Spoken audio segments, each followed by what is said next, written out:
Good morning. My name is Katie, and I will be your conference facilitator today. I would like to welcome everyone to the Goldman Sachs second quarter 2026 earnings conference call. On behalf of Goldman Sachs, I will begin the call with the following disclaimer. The earnings presentation can be found on the investor relations page of the Goldman Sachs website and contains information on forward-looking statements and non-GAAP measures. This audiocast is copyrighted material of the Goldman Sachs Group, Inc. and may not be duplicated, reproduced, or rebroadcast without consent. This call is being recorded today, July 14th, 2026. I will now turn the call over to Chairman and Chief Executive Officer David Solomon and Chief Financial Officer Dennis Coleman. Thank you. Mr. Solomon, you may begin your conference. Thank you, operator. Good morning, everyone. I know it's a busy morning with all the reports, and so we appreciate you being on our call. Thank you for joining us. We delivered record results for the second quarter and year to date.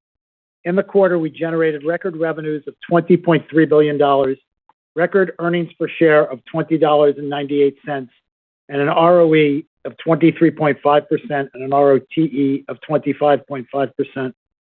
Our performance reflects the strength of our global franchise, the depth of our relationships, and our ability to harness the power of One Goldman Sachs in a very strong operating environment. Momentum across our franchise has accelerated as clients continue to pursue greater scale to invest and compete more effectively.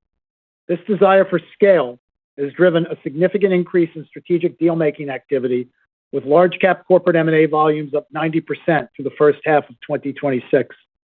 At the same time, the AI investment cycle is expanding capital needs beyond core technology into infrastructure, energy, and data centers, generating a ripple effect across industries. This is creating significant opportunities for Goldman Sachs to provide structuring, financing, risk management, and capital markets execution across both public and private markets. Beyond the infrastructure build-out, companies large and small are working to integrate AI into their operations, increasing demand for advice and execution capabilities as they adapt to a rapidly evolving competitive landscape. Against this backdrop, the trust we have built with clients over decades continues to position Goldman Sachs at the center of their most strategic and consequential transactions. This includes acting as lead left bookrunner on the record-breaking IPO for SpaceX and equity raise for Alphabet, as well as advising Dominion Energy's sale to NextEra Energy and Comcast's spinoff of NBC Universal. We have further expanded our lead as the number one M&A advisor, and earlier this year became the first bank to cross the $1 trillion in announced volumes over a 6-month period. This long-standing leadership, combined with our One Goldman Sachs operating ethos, creates a real multiplier effect. Our advisory relationships are often the genesis of client activity across the franchise. What starts as an advisory mandate in the boardroom increasingly extends into opportunities for our capital solutions group, including financing, risk management, capital markets execution, and distribution, as well as investment opportunities for asset and wealth management clients. And while we have made considerable progress strengthening connectivity across the firm, we continue to see opportunities to further collaborate across our global banking and markets and asset wealth management franchise. We believe there is substantial runway to deepen the connectivity between advisory, financing, and capital markets, investing in wealth management in ways that will enhance value for our clients and drive long-term growth. Given our progress and what we see in our pipelines, we expect this flywheel of activity to continue. Even with very strong investment banking revenues this quarter, our backlog increased to its highest level in 5 years and its second highest level on record, underpinned by a record advisory backlog and reflecting the strength and breadth of our client engagement. Beyond investment banking, momentum also accelerated across our equities and FICC businesses. Equities produced record revenues amid shifting market dynamics and elevated activity levels as single stock volatility and dispersion remained high. Client activity was particularly strong in Asia, driven in part by robust AI capital formation and investment. This strength also extended into financing, where we generated another quarter of record revenues as we deployed our balance sheet to support clients, with average prime balances rising to another record. We also delivered a very strong performance in FICC with broad-based strength across both intermediation and financing as we supported clients globally. In intermediation, performance was driven by robust activity as clients turned to us for principal liquidity and risk management amid ongoing volatility in rates and commodities. In financing, we generated record revenues reflecting the continued strong demand for asset-secured financing solutions. Across asset and wealth management, we are relentlessly driving our growth strategy forward, with quarterly management and other fees up 20% year over year.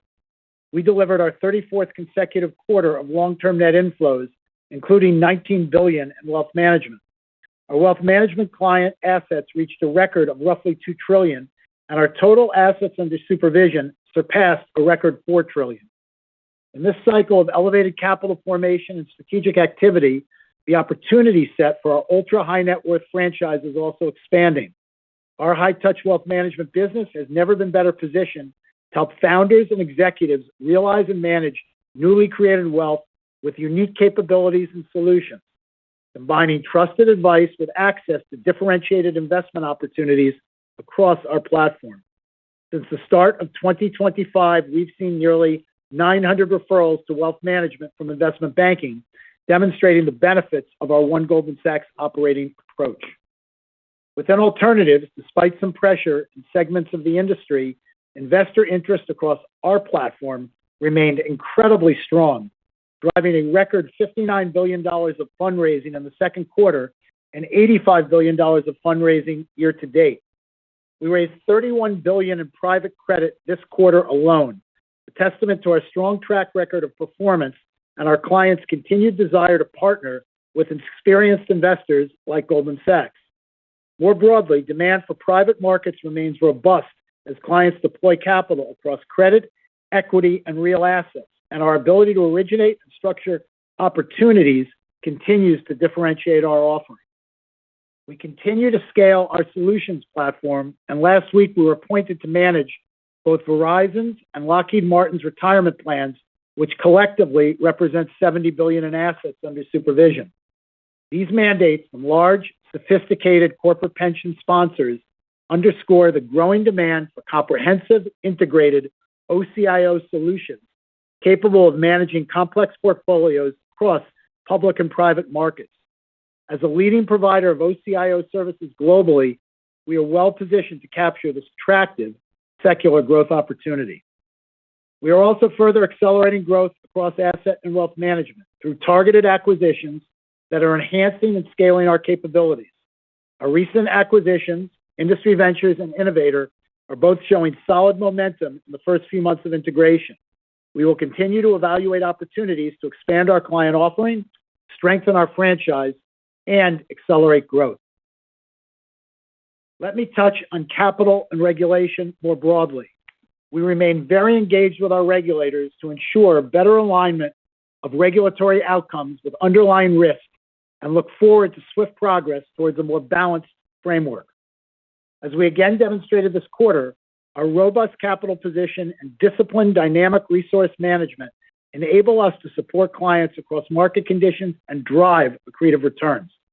This also allows us to return meaningful capital to shareholders. In line with our priority to sustainably grow our dividend, we recently announced an increase in our quarterly dividend to $5 a share, representing a 25% increase versus a year ago and a 150% increase over the last 5 years. We also repurchased $4 billion of common stock in the quarter. Looking forward, we know that things rarely move in a straight line. While we continue to see a largely resilient economic backdrop in the U.S., risks can emerge quickly and drive periods of disruption and volatility across markets. A keen focus on risk management remains paramount as we support clients across a range of market conditions. But it's also clear that we are seeing broad-based momentum across the franchise and a very strong environment for client activity. The build-out of AI infrastructure remains in its early stages, and we believe this multi-year investment cycle will continue to drive elevated levels of strategic activity, financing, and capital formation across markets. The more expansive and complex this opportunity becomes, the more it plays to our firm's strengths. Very few firms have the global breadth of relationships, the depth of talent, the engineering capabilities, differentiated data, market insights, and financial resources to serve clients and capitalize on this opportunity set. These have been foundational strengths of Goldman Sachs for decades. And just as we are helping clients navigate this period of change, we are also implementing learnings within our own firm. There has been much debate around the broader implications of AI on the workforce. While it will change how work gets done, it will not replace what matters most in driving our business, our extraordinary people. We see AI as a transformational technology that expands the capabilities of our best-in-class talent and our capacity to drive commercial impact for our clients. Reflecting on our record results, I'm proud of our people and our performance. There is no question that a confluence of market tailwinds is supporting client activity, and we will remain disciplined in how we invest and manage risk. I feel very confident about the forward trajectory of Goldman Sachs as a result of years of strategic execution to strengthen our businesses, enhance connectivity across the firm. We are exceptionally well positioned to serve our clients and deliver for our shareholders. With that, I'll turn it over to Dennis to walk through our financial results in more detail. Thank you, David. Good morning, everyone. Let's start with our results on page 1 of the presentation. In the second quarter, we generated our highest net revenues of $20.3 billion, as well as our highest earnings per share of $20.98, which drove a quarterly ROE of 23.5% and ROTE of 25.5%. Turning to segment performance starting on page 3. Global Banking and Markets revenues were a record $15.5 billion in the second quarter, contributing to a segment ROE of 25% for the first half of the year. Moving to page 4, advisory revenues of $1.4 billion rose 17% year over year, primarily driven by higher completed volumes. For the year to date, we extended our number 1 league table position for announced and completed M&A volumes. Through the first half of the year, we advised on $1.2 trillion in announced deal volumes, with a lead of approximately $425 billion ahead of our closest peer. In equity underwriting, revenues were $985 million, up 130% year over year, supported by robust deal volumes across a broad range of transactions, including the marquee mandates for Alphabet and SpaceX, helping to drive our number 1 league table position through the first half of the year. In debt underwriting, revenues were $1 billion, up 75% year over year, representing our best quarter on record, driven by stronger performance in leverage finance and asset-backed activity. Year to date, we ranked first in leverage lending and second in high-yield debt underwriting. As David noted, our investment banking backlog increased to its highest level in 5 years, even with the very strong revenue production this quarter. We remain optimistic on the investment banking outlook as strategic dialogue remains robust. While sponsor volumes are still subdued versus historical averages, this represents a meaningful source of potential upside as activity picks up. FICC net revenues were $4.6 billion, up 32% from the prior year. Intermediation revenues were up 39% on stronger performance across interest rate products, commodities, and mortgages. Financing revenues increased 14% to a new record and included strong performance in mortgages and structured lending. Equities net revenues were a record $7.4 billion for the second quarter. Record equities intermediation revenues of $4.2 billion increased 60% year over year, reflecting stronger activity across derivatives and cash products. Equity financing was also a record, up 91% year over year, driven by continued strength in Asia and another record for average prime balances. Across FICC and equities, financing revenues of $4.5 billion rose 62% versus the prior year and comprised 37% of total FICC and equities revenues. Let's turn to page 5. Asset and wealth management revenues were up 20% year over year to $4.6 billion. Year-to-date pre-tax margin was 24%, and the ROE was 13.5%. Management and other fees were up 20% year over year to a record $3.4 billion, primarily on higher average assets under supervision. Incentive fees were $112 million. We expect these fees to increase materially for the remainder of the year. Private banking and lending revenues were $689 million, and we continue to see strong loan growth, with balances rising to $48 billion. Investments revenues of $441 million were up significantly year over year from substantially higher net gains on investments in private equity. Now moving to page 6. Total assets under supervision ended the quarter at a record $4 trillion, supported by $91 billion of long-term net inflows across asset classes, particularly in equity assets. This marks our 34th consecutive quarter of long-term fee-based net inflows. Turning to page 7 on alternatives. Alternative AUS totaled $459 billion at the end of the second quarter, driving $725 million in management and other fees. Gross third-party alternatives fundraising was a record $59 billion for the quarter and $85 billion for the first half of the year. Given the strength we've seen year to date, we now expect full-year fundraising to exceed $125 billion. On page 8, platform solution revenues were $221 million in the quarter. We expect quarterly revenues for the remainder of the year to be broadly consistent with the second quarter. On page 9, firm-wide net interest income was $4 billion in the second quarter. Our total loan portfolio increased 3% sequentially to $261 billion, primarily reflecting growth in other collateralized and residential real estate loans. Our provision for credit losses of $102 million primarily reflected impairments related to wholesale loans. Turn to expenses on page 10. Total operating expenses were $11.7 billion for the quarter and $22.1 billion for the year to date.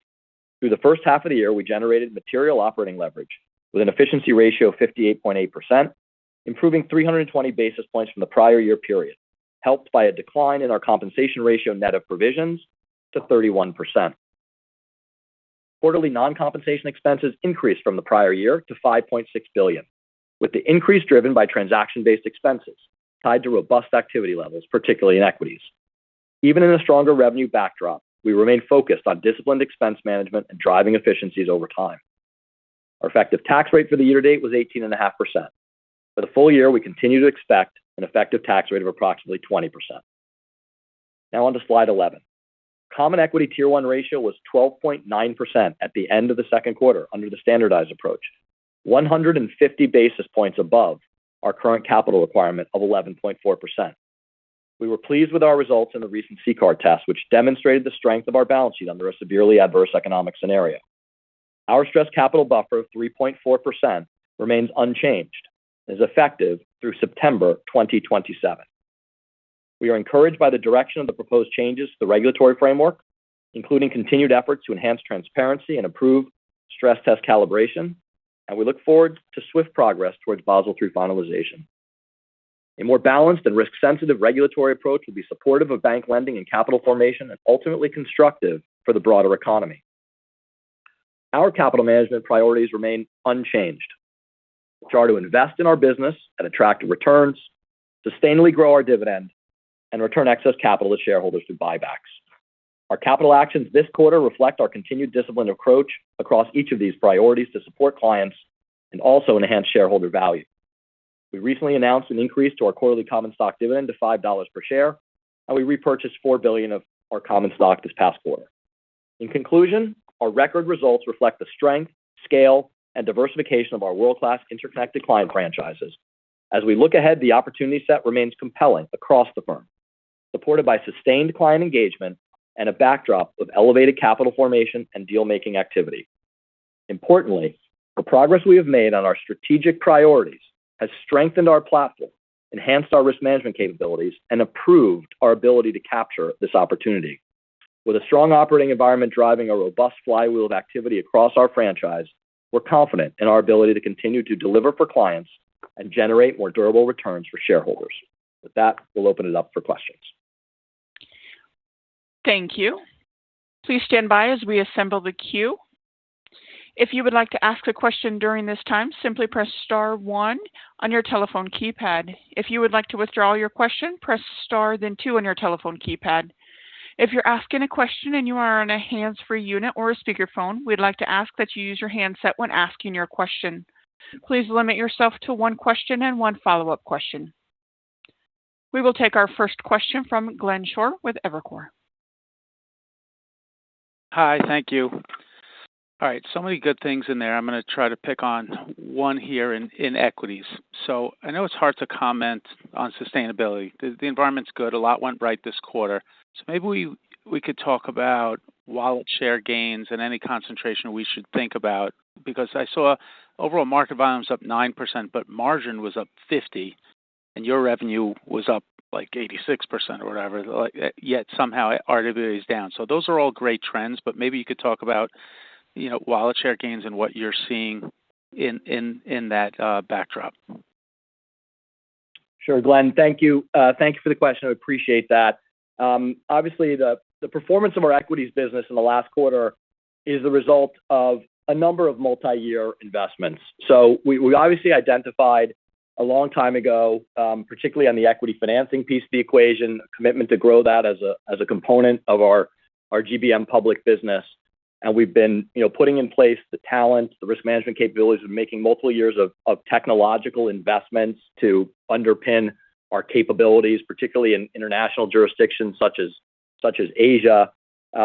We, on the heels of some of the regulatory capital relief that we received at the turn of the year, identified the people that we were going to, deploy more by way of financial resources and try and capture what we viewed as a competitive shortcoming in Asia, where we wanted to, in particular, improve our market share and capture more share in that part of the world.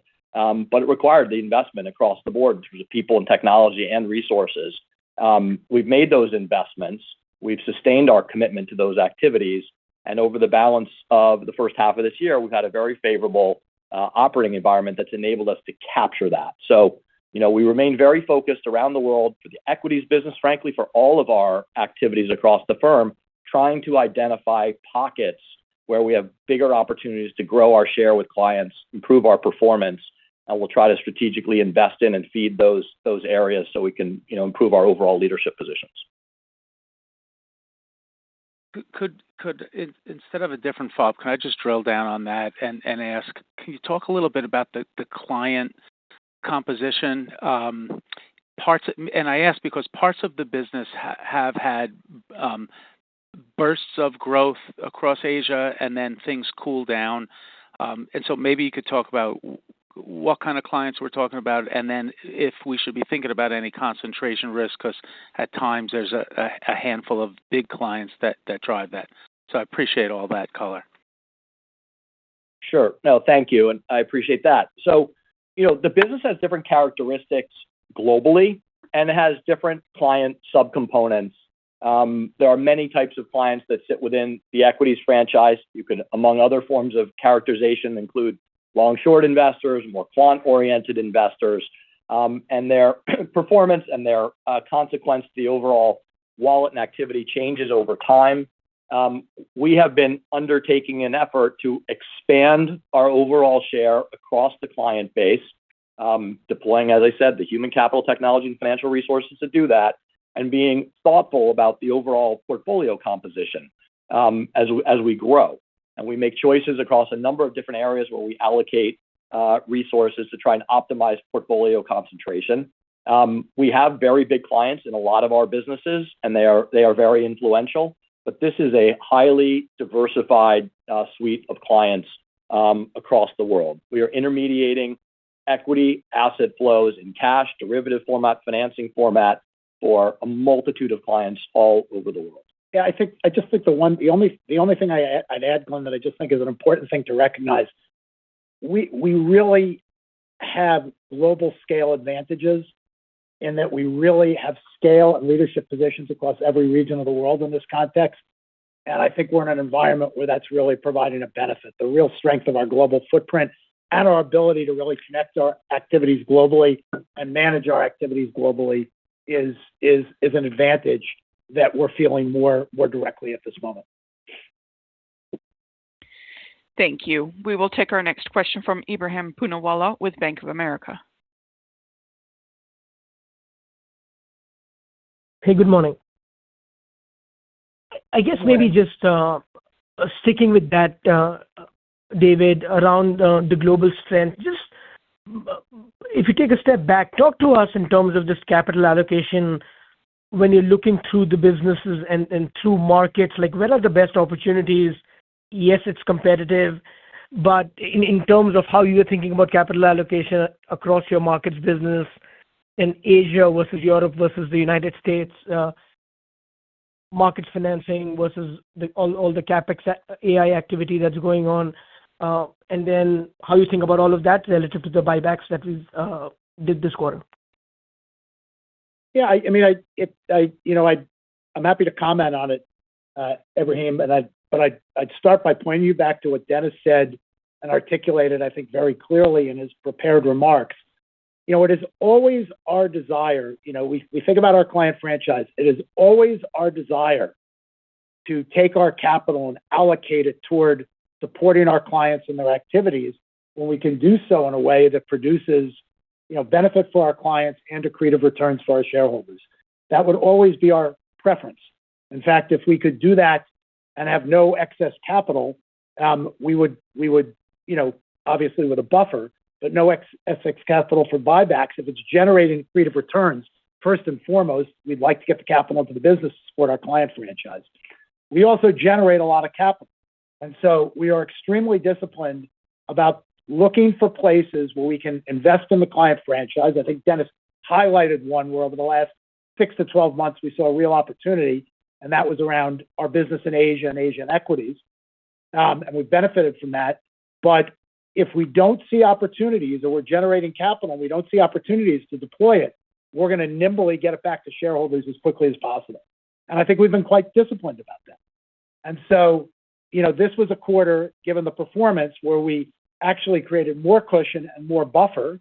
We delivered a bunch of capital back to shareholders, but you also saw we deployed more into client resources, at accretive returns. And so we always start where the opportunities, we're always looking broadly. We have good disciplined processes, nimble processes to look at that, change directions quickly. And if we don't see ways to deploy it, we're going to consistently work to get it back to you. Got it. Very clear. And I guess I just wanted to focus on the durability of it. So there's durability for your shareholder returns, but then talk to us about the durability of the AI CapEx cycle. I'm sure you spend a lot of time thinking through that. I think, David, you were quoted in the press during the quarter about there's more greed than fear in the market. So as investors think about the risk of maybe an investment bubble around AI, you all have used AI at Goldman Sachs. You have your own experiences. When you look at that, when you look at kind of what the investment outlay is for the next few years, just maybe give us a sense of comfort that you have around how durable this cycle could be when we think about the financing business and what that means for Goldman and Goldman's earnings outlook. Thanks. Sure. I think we've tried to, in a balanced way, if you listen to, the prepared remarks, we've talked about the fact that the environment at the moment remains extremely active with our clients. And our expectation, Ibrahim, is certainly that's going to continue. All the indicators we have is that we are in the relative early innings of a very, very significant, when you're talking about the AI build-out cycle, of an AI build-out cycle. Now, we all know, because we've all been around, for a long time, that these things don't go in a straight line and they can ebb and flow. And I'm not smart enough to tell you whether or not there can be recalibrations, in the short term, sometime in the next 6 months, the next 18 months. But I will tell you that when you look over a 3-year period or a 5-year period, we're investing in long-term growth to support this, and we're going to continue to be very consistent about that. We see lots of opportunities to deploy capital to our clients to finance this infrastructure build-out. We're very disciplined about the returns we expect for deploying that capital. It feels like that will continue, but I know that it won't be a straight line, and there'll be bumps and there'll be recalibrations, because there's a lot of uncertainty around how not only is the infrastructure going to be built, but once the infrastructure is built, how enterprises will buy that infrastructure, how it will be priced, how greater efficiencies will come from chips, and then the pricing, ultimately of the technology. There's a lot of talk about token spend and the cost of the technology. And so, I think we're early in the cycle to build out, but it won't be without bumps and recalibrations as people can understand just what the ultimate demand is for this technology and enterprises. And so we're excited about it. We see lots of opportunities. Those opportunities are very correlated to Goldman Sachs. That cycle is contributing to our earnings momentum, but also just highlight the breadth, depth, and diversity of the firm, its franchise, the scale of our management fees across the firm, of our more durable revenues. Those are all things we've been investing in over the last 7 or 8 years that have made the firm broadly much more diverse. And this management team is not focused so much on next quarter. We're focused on how we're going to grow earnings from here over the next 3 to 5 years. And we have a high level of confidence that we can deliver on that. Thank you. We'll take our next question from Erica Najarian with UBS. Yes, thank you. I wanted to just unpack the equities number more. It was such a big number. I think there was a collective chuckle across the street given the outperformance here. So two-part question. Number one, how much is the Asia hyperscale trade driving the equities revenues at Goldman? And does the sort of recent correction, is that any cause for concern? And secondarily, we've also heard it given the balance sheet demand in Asia that prime capacity has been more limited. And I'm wondering, given your financing number, sort of how that played out for Goldman Sachs and whether or not sort of in prime you're starting to see a little bit of pricing power, given, the global demand for balance sheet. Sure, Erica. Thank you. So the activity for our equities business has been very broad-based. It's across intermediation and financing. In intermediation, it's across cash activities and derivative activities. And there's a dynamic in the marketplace right now that where we're seeing single name equity dispersion relative to index. And we're seeing that dispersion relative to index while the market's going up. And that sort of, concoction is very supportive for the activity that clients are undertaking to manage their own portfolios and their own returns. And it is causing them to come to us to assist them in managing that dynamic. On the prime side of the equation, it is always the case that we try to grow that in a strategic, disciplined fashion, and think about where the best opportunities are to support our most important clients and also grow our franchise. We identified Asia. We identified it a while ago. We made the decision to start ramping that up in the first quarter, gave rise to questions as to, could we sustain that investment? You obviously see we're at the end of the second quarter, and we have revenues that are resulting from those investments that we made, and we're entering the second half with a capital cushion that's even larger. So, we feel like we're on plan to support clients and help them take advantage of that. We do see opportunities for pricing leverage. There are some participants in the market that are also, I'll say, being more disciplined, and there's a lot of desire from our clients to engage. So we're going to remain selective and careful about how we grow the business, but there's a big demand from clients. There's a secular growth opportunity that, given the multi-year set of investments we've made, it's something that we can capture. Thank you. Thank you. We'll take our next question from Christian Belu with Autonomous Research. Good morning, David and Dennis. Just on capital ratios, and it probably ties into the financing question earlier on. Hear you on the CET1 rising, but SLR did fall 40 bips to 4.3%. So clearly there's a lot of growth in sort of low RWA leverage intensive financing like prime. Your SLR ratio is now the lowest among peers.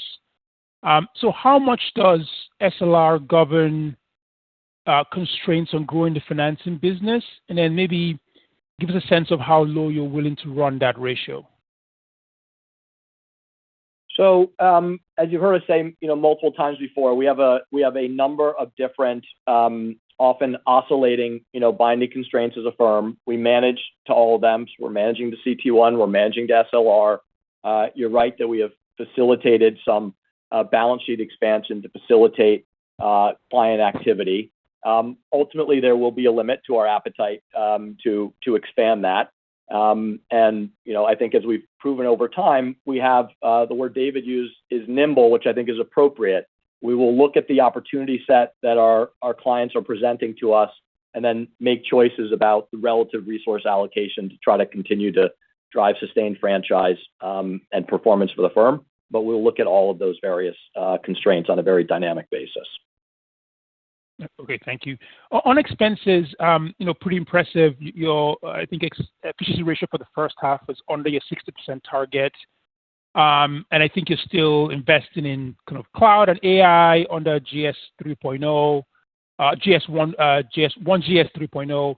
So just curious about kind of how much of the expense or efficiency gains you've had so far is a function of, just a strength in the markets business versus kind of what you've already taken out from a structural cost perspective.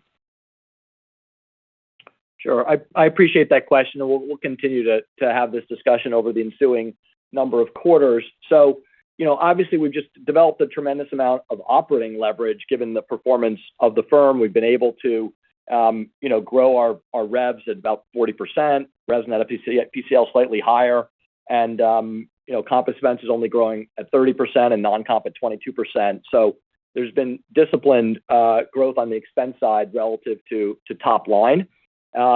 We expect that we will have the capacity to continue to invest and fuel productivity opportunities that arise from AI and from general firm process rewiring.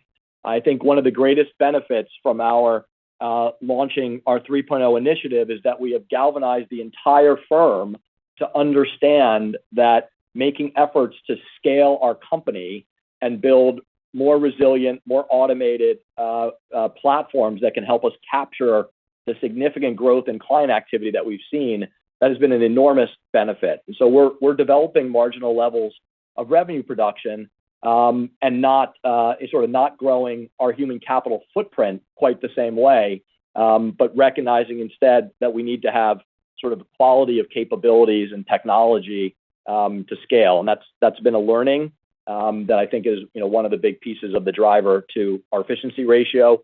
I would not say that there's been any structural change in our expense base at this point. Thank you. We'll take our next question from Mike Mayo with Wells Fargo Securities. Hi. One simple question. I guess you said your merger lead, advising on announced deals, is 50% higher than the next largest, and that you have record advisory backlogs. So what is the multiplier effect? For every dollar of merger fee that you generate, how much more do you get in all those other activities from the financing and risk management and execution and all those other things that you say? What's the multiplier effect? Is it like 10% elsewhere, 20%, 50%? So I appreciate the question, Mike, and it's something we think a lot about. I'm not going to give you, a specific percentage, and to be honest, I don't know if I could give you an exact percentage that I could underwrite, on a public call. But let me try to give you a framework for how to think about it, because I do think this is one of the most powerful things, about our franchise. And it starts with the fact that the advisor relationships, the position of the advisory franchise is really rooted in an extraordinary number of senior people that have deep, deep trusted relationships with CEOs and boards, across the corporate infrastructure. And when you get an environment like this where there's a lot of strategic activity, you obviously get benefit in the advisory line, and you see our market share performance in the advisory line. But you get it spilling through in so many other things, because that advice and that trust, leads them when they think about financing, they think about hedging, they think about how it all integrates. We're finding ourselves in these discussions earlier and alone and without other banks. And that allows us to command more of the wallet, structurally. I think it also spills over, given our One GS approach, into asset wealth management. And we get it by giving asset management and our clients in asset management the opportunity to invest in a lot of this stuff, and we get earlier looks. And then in addition, as people trust the firm, they more and more want to leave their wealth at the firm. And there's a lot of wealth being created. So the multiplier effect is across the firm. It's significant. It's a very, very virtuous flywheel. When we step back as a leadership team and we look strategically at some of the things we've been focused on for a number of years and we continue to focus on, the amplification of this coordination over the firm, taking these trusted relationships and really levering different ways we can serve these clients, kind of core to what we're doing. It's something I think we're getting right, and so it's leading to benefits. That flywheel is powerful. I can't give you a percentage, but it's a meaningful part of the integrated performance of the firm and our One GS operating ethos. Your prime finance is up, a gargantuan amount year-over-year. What's your capacity versus the demand? So in the case of prime, also in the case of FIC financing, as has been the case, there continues to be far more demand across the client segment than we're willing to engage when we sort of balance our objectives of serving our clients, driving market share, but also being balanced, diversified, and focusing on risk management. So we're at a moment in time where the demands for the provision of financing are outstripping what we think is the appropriate quantum. That should come as no surprise. We are in the middle of an AI CapEx super cycle where there are demands on financing into every single financing instrument in every region of the world and across every single industry. So it's a function of deploying our resources as efficiently as we can to serve our clients as best we can. But we're at a moment in time where there's more demand right now. Thank you. We'll take our next question from Manan Gosalia with Morgan Stanley. Hey, thank you. Maybe just on a related question, can you just talk about the strength in loan growth in the global banking and markets business? I guess how much of that is from the FIC financing side that you're calling out? How much of that is from just general deal-related financing? And I guess what is the outlook for how much balance sheet you can allocate there, just given the strength we've seen on the M&A side in the second quarter? Sure. Thanks, Manan. So there's a couple areas across GBM that we have been fueling. One area that we called out in the first quarter is we called out deploying capital into our deals book. And so that obviously dovetails with some of the advisory comments that David was talking about.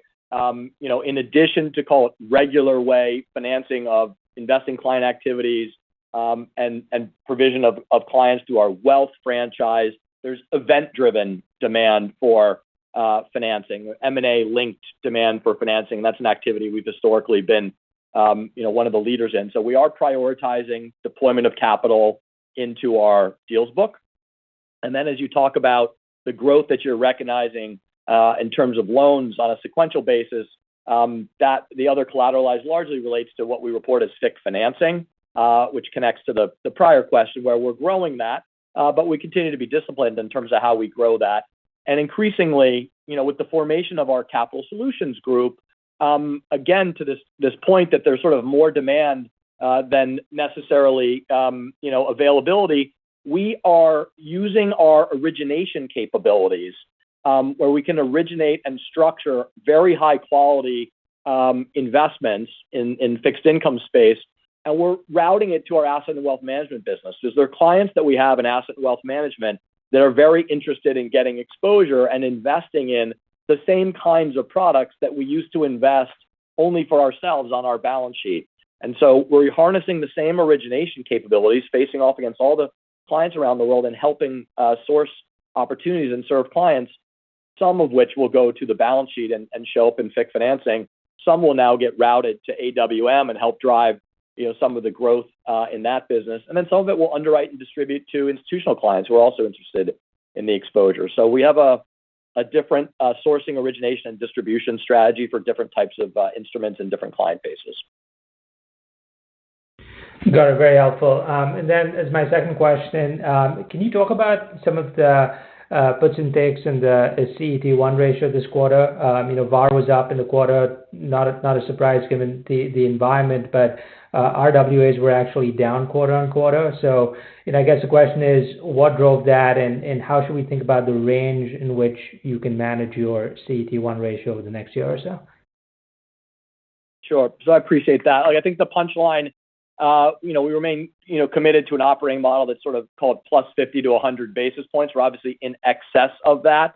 There were elements of our market risk RWAs that, relate to VAR that actually came down about 20 basis points of the increase is attributable to that. And then we improved some of our credit risk RWAs around certain funding and lending activities, which contributed to some of the gain. And then the balance of the delta is really just the earnings generation relative to the dividend and the buyback. We feel good that we were able to deploy as aggressively did in the first quarter on behalf of clients, generate the results that we have now in the second quarter. And as we move forward, we have 150 basis points of cushion that we can use for more of the client-based deployment that David was referencing. And as we see opportunities, we'll fill that. And the extent we don't, we'll return capital. We returned a record amount of capital by share buybacks in the first half. So, that continues to be something that we're focused on. So you should expect that cushion to be deployed for the client franchise and then some return of capital, and we'll land ourselves with the appropriate cushion to manage the firm. Thank you. We'll take our next question from Brennan Hawken with BMO. Good morning. Thanks for taking my questions. Despite really robust revenue growth, headcount was down 2% quarter over quarter.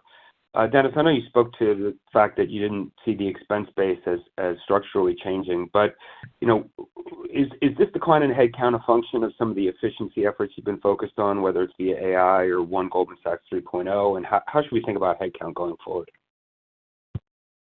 So I think those numbers are an output of the efforts that we're undertaking, and it's not the result of some specific target. And by the way, you're getting second quarter numbers. We have a whole bunch of people that join the firm every single year in the third quarter. So you're looking at an interesting point in time where headcount's up year over year, but it's down slightly over the course of this calendar year. I think what's interesting and exciting, and I would dovetail with David's comment on the power of AI, some of the technology is letting our people do more and be more productive. And that's the way we're thinking about investing. We want our world-class people to be more productive and do more for clients. As they become more productive, they may feel less need to replace people that in the ordinary course, flow through the system. But right now, it's not a moment for a structural rework of our human capital footprint. It's a moment to invest and utilize this new technology and learn how to deploy it in the best possible way for our people and our clients. Great. Thanks for that color. And then for my follow-up, backlogs up both quarter over quarter and year over year, certainly encouraging given how robust revenue growth was this quarter. Could you speak to maybe some trends in the backlogs, whether you're seeing early signs of sponsor re-engaging? You guys also flagged leveraged finance as a contributor in DCM. So is that an indicator of activity levels improving, or is that still heavily skewed to refinancing? Thanks. Yeah, I mean, I'll start, Brennan, and Dennis can add. I think the most important thing that's driving the backlog, activity, is really, strategic M&A. And we're just in an environment where if you think about what's going on with technology change and scale broadly, if you're running a big business, you have to be focused strategically on scale advantage. And that means you have to be open to thinking about how you enhance your competitive position. And we're now also in a regulatory environment where when the question's asked, could I, inorganically enhance my competitive position? The answer is maybe, after a period of time where the answer would have been, absolutely no way, whatever the question was. And so we're finding, and I'm seeing it directly in a lot of the dialogues I'm having with CEOs, CEOs are dreaming and thinking about, really large, structurally scale-enhancing opportunities. And that's leading to, just a lot more strategic activity. I'd say while there is more sponsored dialogue. The sponsor stuff still has not accelerated, and candidly, it's going to come at some point, and that's still a big upside in these flows if the strategic dialogue, takes hold. The leverage finance activity to some degree is around some of the AI infrastructure build, and it's also around kind of recapitalization and refinancing, because one of the ways that the sponsor clients can advance or get capital out of businesses is to recap them, and we're seeing a little bit more of that. But the big driver is this is an environment where people want scale advantage, and CEOs are dreaming more kind of large-scale opportunity because they think that they've got a multi-year window here where they can potentially execute on it. Thank you. We'll take our next question from Dan Fannon with Jefferies. Thanks. Good morning. So lots of momentum within your alternatives business, given the fundraising this quarter. But as you look at the first quarter levels and then the addition to this quarter, you have fee-paying AUM, or I should say non-fee-paying AUM, that's well north of $100 billion. Was curious about how to think about the pace of when we should see that kind of flow into management fees over a reasonable time period. So thank you for the question. And look, you're right to point out that there's a time period, there's a time frame between which we raise the capital and then ultimately deploy it, and we're only recognizing the revenues when it's deployed. But this is also it's like a laddered portfolio. I mean, this is continuous over time. So while we may have just raised a substantial amount of money, and it may take some time for our investors to find the right way to deploy it, they're working with the monies that have been raised in prior periods and deploying that into the processes that would have started before this version of capital raising. And so I think the way we think about it, look at it over a multi-year period of time, is we think about how, we have a target of 75 to 100 billion of annual, fundraising, and we want our teams set up to sustain that growth on the fundraising side, so that then they can pick their spots to deploy it. Sometimes that'll be quickly, sometimes that'll be more slowly. That they'll make the right decisions based on the investment opportunities present to them. So there is a lag. It's not a formula. You can't formulaically predict it. Understood. And then as my follow-up, Dennis, you mentioned incentive income to increase materially for the remainder of the year. So hoping maybe to get a little bit of a quantification around that or some numbers. And then is this based upon deals that have already been announced, or movement in values or things that are already kind of transacted upon? Sure. So I'd say two things on that. First, on a multi-year basis, we're not sort of readjusting what we think is the medium-term run rate contribution from incentive fees. But because we do expect it to be, unusually higher, we thought it was appropriate to call that out to all of you. So we do expect in the third and fourth quarter to have materially higher incentive fees. It is related to specific transactions that are known and out there. And, based on a schedule and some events, we know that there are, incentive fees that we expect to earn as a firm. Thank you. We'll take our next question from Devin Ryan with Citizens Bank.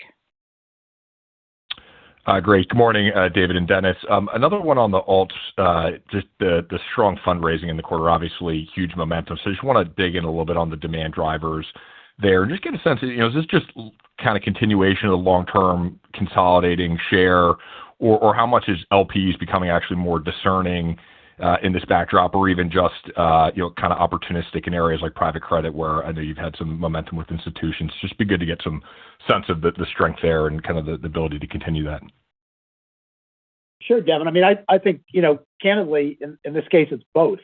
First, this has been a core part of our long-term strategy to set the firm up, to use our breadth, our scale, and our capabilities to, broaden these platforms, and we're successfully doing that. And because of the nature of our, asset management platform and the extraordinary, for lack of a better term, manufacturing facility we have across, the broad asset management landscape, big institutions find us a very, very attractive partner because we have an ability to put scaled scaled solutions together for them that really are customized for what they want to invest in. And, I think we're getting better and better at that. We're seeing the benefit of that in our fundraising.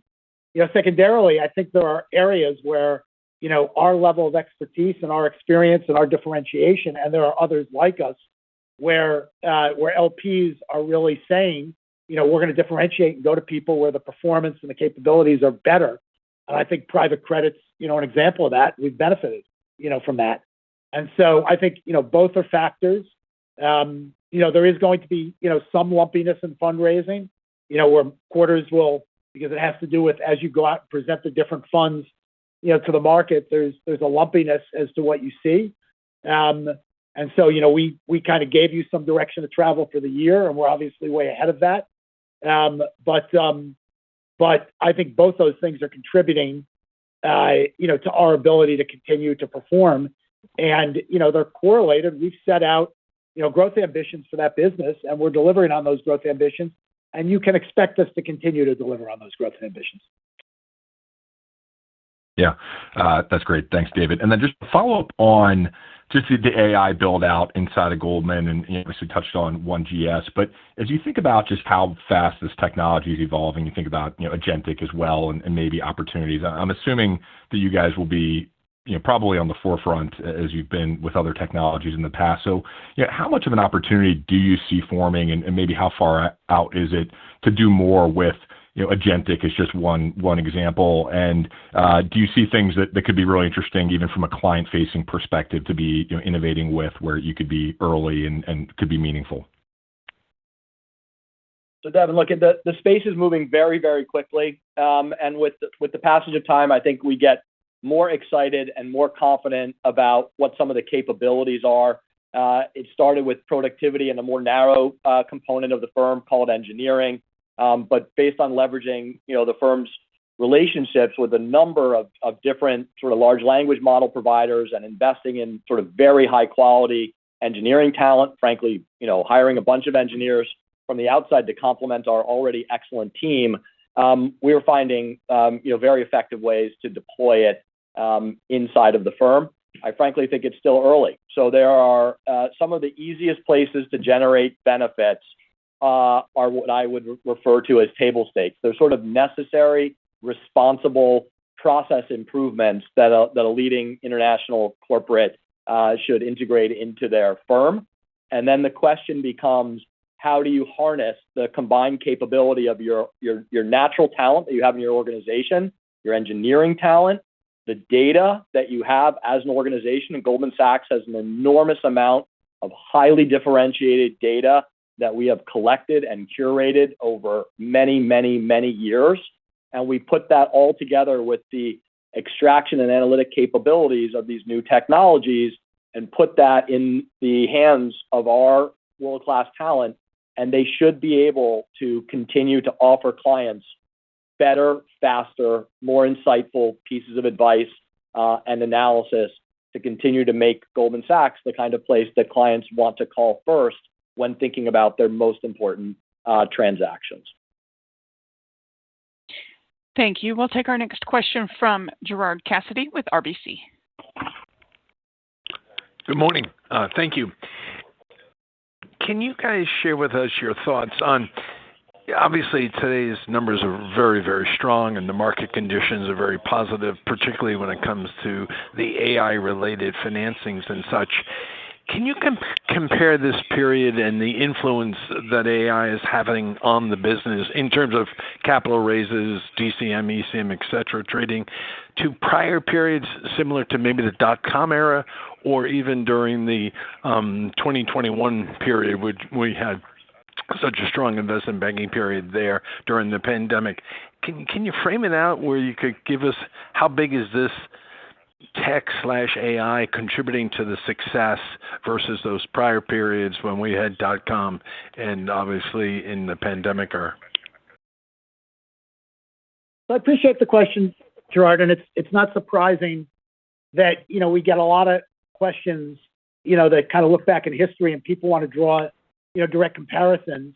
I think it's really important to look at history and think about history and, think about other waves of technology investment, et cetera. But I think the frame I reframe it to you is I'm not sure that I can do that in a way where I can give you a good answer.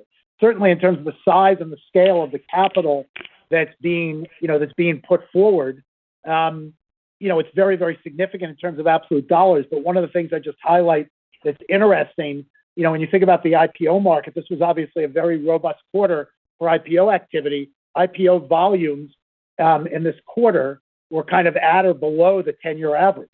Okay, so it's not like when you look in a historical context, there aren't other periods of activity, that are very, very significant for all different reasons. The thing that I think is important, though, when you think about it, you frame that question around the impact of the AI technology. The firm is so much bigger, so much more diverse, has so many more earnings engines, has so much more durable revenue than it had the last time we saw, a significant investment cycle like this. And so the investment cycle is, of course, and we said this, it was one of the things I said in my remarks, the investment cycle is having an impact on the environment and therefore our earnings. But the firm and the earnings are more diverse, more sustainable. Could this ebb and flow? Absolutely. And it will, as it has in any other cycle. I think that's one of the lessons that we can take when you have these accelerations. Ultimately, you will have a recalibration, a reset, a drawdown, and then a further acceleration. That's what the path generally looks like. But we're doing it off a much more diverse, much more significant base. And as we manage the firm, that's something we're thinking carefully about. Thank you, David. And then as a follow-up, and this might be a difficult question to answer as well, but obviously you've been very articulate about One Goldman Sachs. You talked about the wealth management referrals this quarter. I think it was 900 folks. When you look at your trading numbers, is there any way of quantifying how much of the success in those numbers has come from One Goldman Sachs versus the market conditions just being so volatile? For example, obviously the Middle East conflict breaking out in February contributed to volatility, which the trade, firms like yours and others benefited from increased volatility in trading. But is there any way of parsing out how much success is coming from that One Goldman Sachs approach and the success you've had in building up those numbers with your best customers? Yeah, what I can say to you, I can't say it in terms of a quarter, but I think you'll remember, Gerard, if you go back to our first Investor Day in January 2020, we said that we had meaningful wallet share opportunity with the top 100 accounts. And I think if I remember correctly, and don't hold me exactly to this because I'm remembering and I'm now very old, so I'm remembering 6 years ago, but I think we said we were top 3 with 44 of the top 100. And, we set out to do better. I think today we're top 3 with close to 80 of the top 100, but we are top 3 with 127 of the top 150. So we have, in a concentrated, focused way, worked hard to improve our market share with our FICC and equities clients. And we've materially improved it over the course of the last 6.5 years. And that is the number one thing that's driven our relative wallet performance, that focus. And we continue to do it. Dennis, in his comments, made a reference to our, constantly looking at places where there are gaps or opportunities. We run detailed processes in the firm. When you look at a lot of businesses, we're number one. But that doesn't mean that we're number one in every little niche and every little corner of that business. In fact, when you actually take any of these businesses, we have very strong wallet share, and you pull them apart. And so you start looking at advisory revenues, we're clearly number one.